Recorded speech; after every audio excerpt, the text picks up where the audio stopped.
Nah, seandainya begini, ada orang bilang, gunanya apa kita menanyakan harta orang yang ada urusan dengan kita, kita mau mendapatkan harta dia.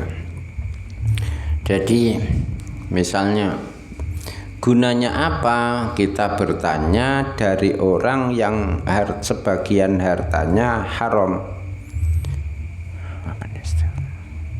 Soalnya kalau kita tanya, paling-paling ya bohong. Mosok sing disuguhno awakmu itu ternyata sate kucing. Kalau dia dari awal pasti sudah tahu sate kucing itu haram gitu ya. Kalau disuguhkan kepada kamu kok tanya, tidak mungkin dijawab ini sate kucing. Ya pancing dijawab ini sate kelinci. Kita tekstur dagingnya rontok mirip. Nah, gunanya apa kok kita jenengan kok jenengan suruh untuk bertanya Imam Ghazali? Ya sudah, percaya saja. Dia antara dia dengan Tuhannya gitu. Seandainya kita tanya, tetaplah berbohong orang itu. Imam Ghazali jawabannya begini, kalau ada harta seseorang bercampur haram, ada orang hartanya bercampur dengan yang haram, orang ini sangat ingin sampean datang ke rumahnya dia untuk diajak mayoran, atau dia sangat ingin memberi hadiah pada sampean.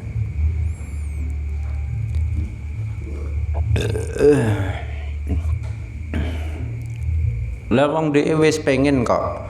Ada orang ingin memberi ngejak mayoran kamu, atau dia ingin kamu menerima hadiah dari dia. Kalau sudah ingin seperti itu, ya ucapannya tidak bisa dipercaya. Falati kota bikolihi. Wong dhewe wis pengen ngekei hadiah kok. Dia sudah ingin menjamu kita kok. Seandainya kita hartanya ada yang haram, terus dia menjamu, kita tahu orang itu hartanya bercampur haram, ingin menjamu kita, kok kita tanya, sing mbok suguhno aku iku saka sing halal apa sing haram? Kan mesti dijawab halal. Berarti kan percuma kita bertanya. Wahai Imam Ghazali. Lah kata Imam Ghazali begini, kalau sudah ada yang ingin begitu pasti dia bohong. Sekarang ya tidak ada memang faedahnya menanyai dia, wong pasti bohong seandainya yang disuguhkan kita yang haram. Nah terus ya kita tanyanya tidak langsung kepada dia, tapi tanyanya melalui orang lain. Pedagang misalnya ingin dapat untung dari dagangnya, ya sampean kok takoki, iki daging kelinci apa daging kucing? Ya mesti jawabnya daging kelinci. Masih yo senai sekalipun sebetulnya itu daging kucing, pasti jawabnya daging kelinci, pasti inaugaran. Makanya ucapan penjual ketika kamu tanya itu antara halal dan haram, dipastikan jawabnya halal. Maka tidak ada gunanya tanya langsung. Berarti bagaimana tanya melalui orang lain.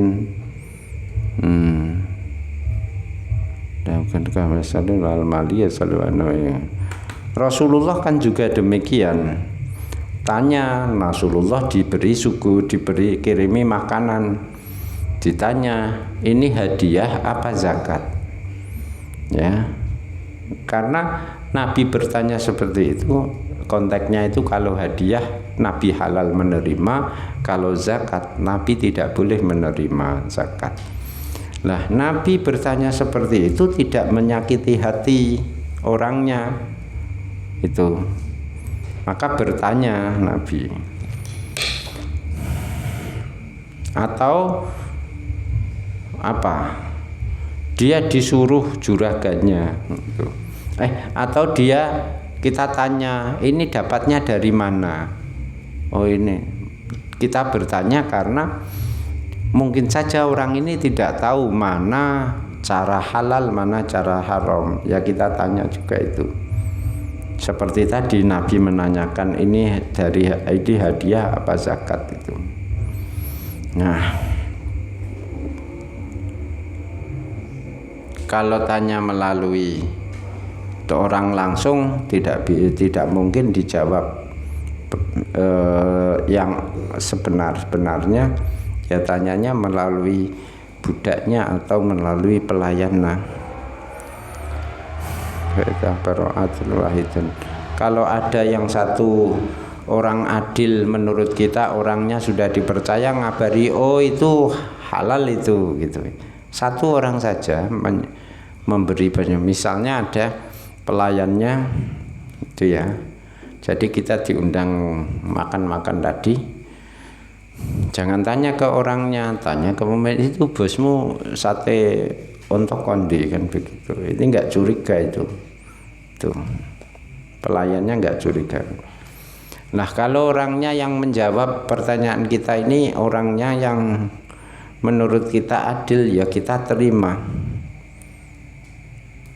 Bahkan kalau yang menjawab itu orang fasik tapi tidak ada tanda-tanda dia bohong, ya kita terima juga. Soal kefasikannya urusan dia dengan Allah. Yang penting kita jadi percaya, mantep gitu. Soalnya ini loh ya, waqad yahsulu minathiqati biqauli fasikin mala yahsulu biqauli adlin. Iki dikasih garis bawah, tinggu update status dari kuatnya Imam Ghazali.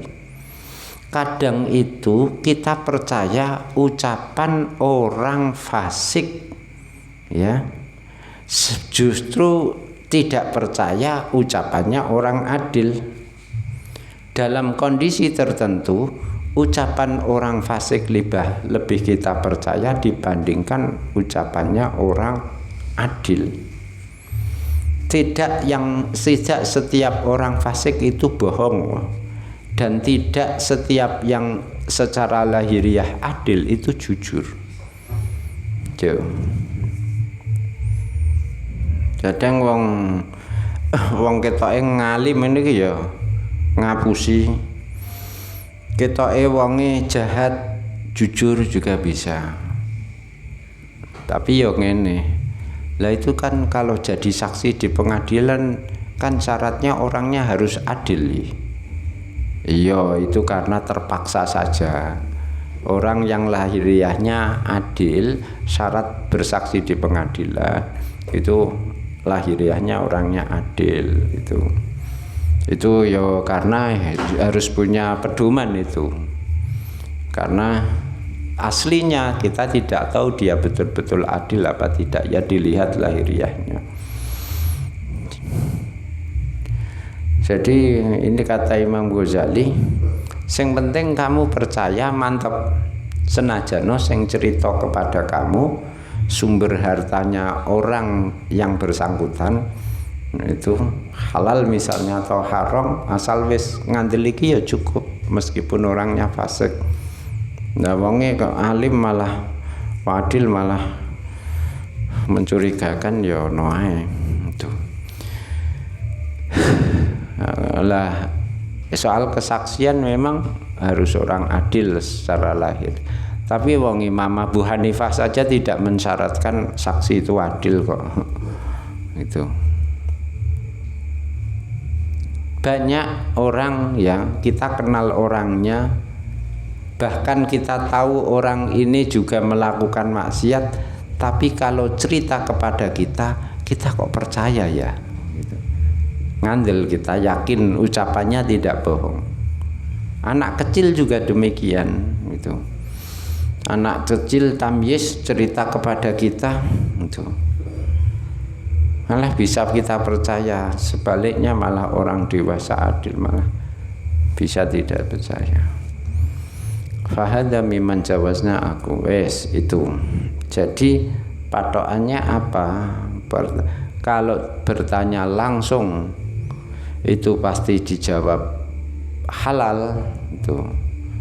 Ya karena dia punya kepentingan ingin kita menerima hadiahnya dia atau suguhannya dia, ya pasti ini jawabnya halal gitu, baik sumbernya maupun bahannya.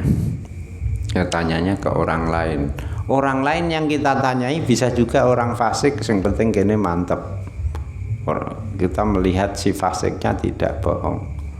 Soalnya apa artinya orang yang adil secara ilmiah itu, soalnya orang adil pun kadang ya bohong itu.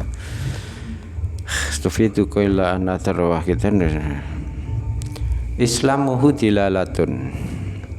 Ada mungkin angger wong Islam ndak apik gitu. Ya tidak bisa urusan gini. Tidak setiap orang Islam itu. Pokoknya intinya kamu menurut hati kecil kamu, karena yang berfatwa dalam hal ini bukan siapapun, yang berfatwa adalah diri hati kita sendiri. Lah hati kita itu dalam sekejap itu bisa melihat banyak aspek, mempertimbangkan banyak aspek yang jika diungkapkan itu tidak bisa diungkapkan melalui kata-kata. Tuh. Misalnya ada orang tatonan, tindian, orang lanang tatonan, tindian, rambutnya semiran, tindian, tatonan, semiran, kalungan, ora katoan. Katoane suwek-suwek. Wah itu. Jadi kok ngatur lalu lintas jadi Pak Ogeng Ratan kan tetap dia kita percaya gitu, tetap dia ora kok ketoknya malah tetap percaya kita dia ngatur itu, profilnya seperti itu. Tapi ono cah sarungan kupluan baju koko melidit gitu ya, wangi sisan nambune. Kok noto lalu lintas bisa juga dia bohong. Kena apa? Iku montor apik nggone Pak Yai iku. Kondisi iku kon keri ae wis pokoke ben iku sing tiba ya lah iku sing penting iki ora. Kan bisa tidak objektif. Padahal soal lalu lintas bukan soal kiai atau bukan gitu. Nah, itu. Jadi jangan mudah terkecah, berarti apa? Kita lihat profil orang seperti itu sorot matanya itu bisa menimbulkan yang tidak bisa kita ungkapkan dengan kata-kata. Delok wonge ya tatonan, rambutnya semiran, kupingnya tindian, irunge tindian, sing gak tindian mripate tok misalnya. Mripate tindir kacau. Singkat tindian mripate tok. Tapi ketika dia berkata, kok muncul kepercayaan dalam kita, itu berarti apa? Mungkin sorot matanya apa gitu, atau konteks yang melingkupinya, konteks saat itu, di waktunya, kapan, tempatnya, di mana, itu menimbulkan kepercayaan kita pada ucapan dia. Bisa itu. Nah, akhirnya apa? Dikembalikan kepada hati kecil. Hati itu memang harus banyak pertimbangan itu. Nah, nah, apa kata hati? Hati itu harus didengar. Soalnya begini, ada seorang Uqbah namanya, sowan ke Kanjeng Nabi. Si Uqbah bin Harits matur ke Kanjeng Nabi, Kanjeng Nabi, saya berencana menikahi seorang perempuan. Saya sudah cinta kepada dia, pun cocok, pun petunge ya wis bener, wetone bareng. Ora ana iki ora karanganku iku ana weton. Hadis kok ana weton barang iku. Ngono ya ngandel kowe. Wis pokoke kula pun jatuh cintrong. Tiba-tiba datang seorang budak perempuan. Budak perempuan bilang ke saya, "Mas, kowe karo cah wedok itu, kamu dan dia itu dulu pernah saya susui. Berarti kalian ini saudara sepersusuan dan berarti mahram." Itu orangnya bilang begitu Kanjeng Nabi. Tapi menurut kula ini profilnya seperti ini paling ngapusi. Wis budak ireng sisan. Biasanya nek budak ireng rambutnya yo keriting. Sing putih mok untune biasanya. Nah, ngaku-ngaku menyusui kan gak sido kawin kita. Coba akhirnya nggih kula putusi paling ngapusi itu. Apa responnya Kanjeng Nabi? Calon istrimu tinggalkan. Loh, Kanjeng Nabi itu yang cerita ngaku-ngaku kan budak perempuan. Budak perempuan kan seperti itu ya, tidak terdidik, tidak terpelajar ya. Tidak mungkin dia paling yo ngaku-ngaku. Apa jawab Nabi lagi? Ini karepe bantah kan ini Uqbah ini wis kadung wis ngedarno undangan. Wis kadung itu kan ya kata Nabi, ya bagaimana lagi dia ngaku sudah menyusui kalian berdua. Sudahlah. Kamu menikahi dia itu tidak ada baiknya. Tinggalkan saja. Itu kata Nabi begitu. Akhirnya ya gak sido wong Nabi yang memerintahkan. Nah, yang dikatakan Nabi ini karena melihat aspek-aspek percaya kepada budak seperti itu, hal yang tidak bisa diungkapkan. Meskipun dia budak hitam dan mestinya tidak terpelajar, ya wis ngapusi ya biasa gitu, ngaku-ngaku begitu. Tapi Nabi itu kok percaya. Nah, itu tidak bisa diungkapkan dengan kata-kata sampai disuruh membatalkan pernikahannya si Uqbah itu. Nah, ini tidak. Kita juga mengalami kok. Kamu membeli, misalnya beli apa? Beli handphone. Selain melihat spek, harga, merek dan lain sebagainya, itu pasti ada pertimbangan-pertimbangan lain yang tidak kamu bisa ungkapkan dengan kata-kata. Kowe kok milih iku gini ya. Wong itu lebih mahal, barang harga lebih mahal, barang lebih jelek, spek lebih rendah, kok malah kamu beli, kok yang tidak yang ini. Tuh, mbah ya pokoknya seneng, kena apa? Iku misalnya baterai ini irit, yo baterai ini irit, mbah pokoknya aku cocok iku gitu. Tuh, baru HP, belum jodoh kan begitu. Wong elik ngono. Kok mbok seneng kowe. Ya mbah-mbak. Jadi tidak bisa kesimpulannya jangan mudah terkecoh. Jadi bertanya itu terhadap orang yang hartanya campur haram itu jangan ditanyakan langsung, tanyakan melalui orang lain. Orang lain yang kita tanyai tidak harus orang yang perfect begitu, tidak. Yang penting kita dalam hati kecil kita bisa menilai itu. Qala mas'alatun haitsu yajibu ing dalam